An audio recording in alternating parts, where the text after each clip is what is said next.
আসসালামু আলাইকুম, কেমন আছেন সবাই? আবার আপনাদের মাঝে আমি নিয়ে আসলাম মজার একটি রান্না। আজকে আমি আপনাদেরকে নতুন আলু দিয়ে রুই মাছ রান্না করে দেখাবো। খুবই মজার একটি রান্না, এই রান্না কিন্তু অনেক ভালো লাগে। তো যারা আমার ভিডিও দেখবেন অবশ্যই একটি লাইক দিবেন। পুরো ভিডিও দেখার জন্য আশা করি আপনাদের ভিডিওটা অনেক ভালো লাগবে। তো দেখতেই পাচ্ছেন এখানে আমি 4 পিস রুই মাছ নিয়েছি। রুই মাছটাকে খুব ভালোভাবে আমি সুন্দরভাবে পরিষ্কার করে ধুয়ে নিয়েছি। আর এখানে আমি নতুন আলু কেটে নিয়েছি, আর সাথে নিয়েছি আমি টমেটো। তো রুই মাছটা একটু ভাজা দেবো, তার জন্য আমি এখানে হলুদের গুঁড়ো দিয়ে দিলাম আমি এখানে লাল মরিচের গুঁড়া দিয়ে দিলাম, আমি লবণ দিয়ে খুব ভালোভাবে রুই মাছের গায়ে আমি মশলাটা মেখে নিব। খুব সুন্দরভাবে আস্তে আস্তে করে আমি মেখে নেব, 4-5টা যেন সুন্দরভাবে মশলাটা মাছের গায়ে আর কি লাগে আর কি। তো খুব ভালোভাবে কিন্তু মশলাটা আমার মাখা হয়ে গেছে। আমি 10 মিনিট জন্য রেস্টে রেখে দেবো এটাকে। তো চুলাইটি কড়াই বসিয়ে দিয়েছি আমি। কড়াই বসিয়ে আমি পরিমাণ মতন তেল দিয়ে দিলাম। তেলটা দিয়ে আমি এখানে রুই মাছটা দিয়ে দিলাম ভাজার জন্য আর কি। রুই মাছটা ভেজে রান্না করব। তো মাছটা আমার দেওয়া হয়ে গেছে।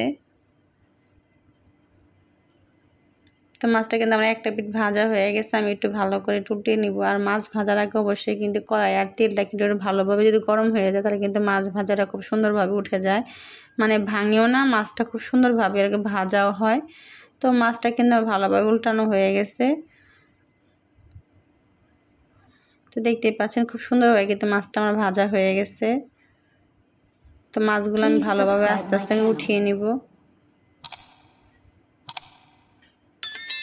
আমি মাছ ভাজার কড়াইতে রান্নাটা বসিয়ে দেব। আমি আবার একটু পরিমাণ মতো তেল দিয়ে দিলাম। তেল দিয়ে এখানে আমি পেঁয়াজ বাটা দিয়ে দিলাম 2 টেবিল চামচের মতন, রসুন বাটা দিলাম 1 টেবিল চামচের মতন, আর আদা বাটা দিয়েছি 1 টেবিল চামচের মতন, জিরা বাটা দিয়েছি 1 টেবিল চামচের মতন দিয়ে খুব সুন্দরভাবে একটু তেলের সাথে আর কি মশলাটা একটু ভাজা ভাজা করে নেব। একটু ভাজা ভাজা করলে খুব ভালো লাগে খেতে।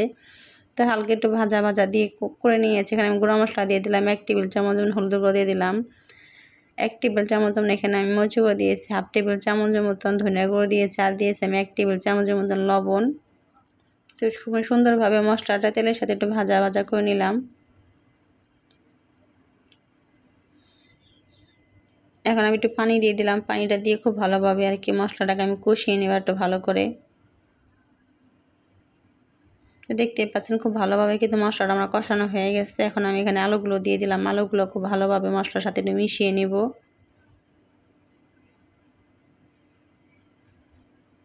খুব ভালোভাবে মিশিয়ে নিয়েছি। এখন আমি সামান্য একটু পানি দিয়ে দেবো যেন আলুটা খুব ভালোভাবে সিদ্ধ হয়ে যায়। তো একটা ঢাকনা দিয়ে ঢেকে দেবো কিছুক্ষণের জন্য আর কি। তো ফিরে এলাম আমি 5 মিনিট পরে। দেখেন খুব ভালোভাবে কিন্তু আমার আলুটা কষানো হয়ে গেছে। আর এমনিতে নতুন আলু কিন্তু সিদ্ধ হতে সময় লাগে না, অল্প একটু হলে সিদ্ধ হয়ে যায়। দেখেন আমার আলুটা কিন্তু প্রায় সিদ্ধ হয়ে গেছে। দেখছেন কত সুন্দরভাবে সিদ্ধ হয়ে গেছে। তো খুব ভালোভাবে মশলার সাথে আমি আলুটা কষিয়ে নিয়েছি আর কি।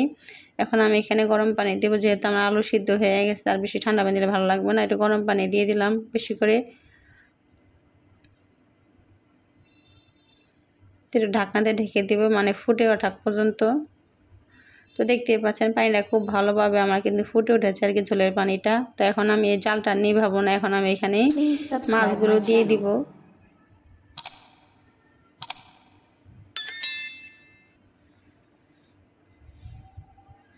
উপর দিয়ে আমি টমেটোগুলো দিয়ে দিলাম খুব সুন্দরভাবে।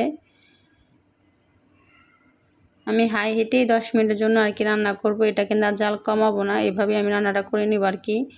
এভাবে জালটা কমালে কিন্তু ভালো লাগবে না। এভাবে হাই হিটেই সুন্দরভাবে, আমি যেহেতু সব কিছু রান্না হয়ে গেছে, একটু হাই হিটে জাল দিলে কিন্তু সুন্দরভাবে হয়ে যাবে। উপর দিয়ে আমি 3-4টা কাঁচামরিচ ছিটিয়ে দিলাম।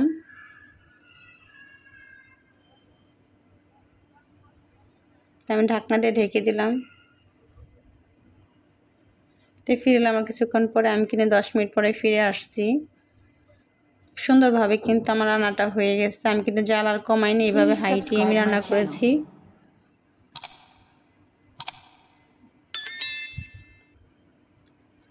নামানোর আগে আমি উপর দিয়ে কিছু ধনিয়া পাতা কুচিয়ে ছিটিয়ে দিলাম। আর রান্নাটা কিন্তু অনেক ভালো লাগে ধনিয়া পাতা দিয়ে, অনেক কিন্তু তরকারিটা টেস্ট আরও বেশি বেড়ে গেছে আর কি। অবশ্যই একবার রান্না করে দেখবেন, দেখবেন অনেক ভালো লাগে। তো একটা বাটির ভিতরে আমি নামিয়ে নিচ্ছি। দেখেন কত সুন্দর কালার আসছে, খেতেও অনেক মজার ছিল। যদি আমার ভিডিওটা ভালো লাগে থাকে তাহলে অবশ্যই লাইক কমেন্ট শেয়ার করে দিবেন। আর অবশ্যই রেসিপিটা ফলো করে একবার রান্না করে খাবেন, খুব ভালো লাগবে। আজকে ভিডিওটা এই পর্যন্ত। আল্লাহ হাফেজ।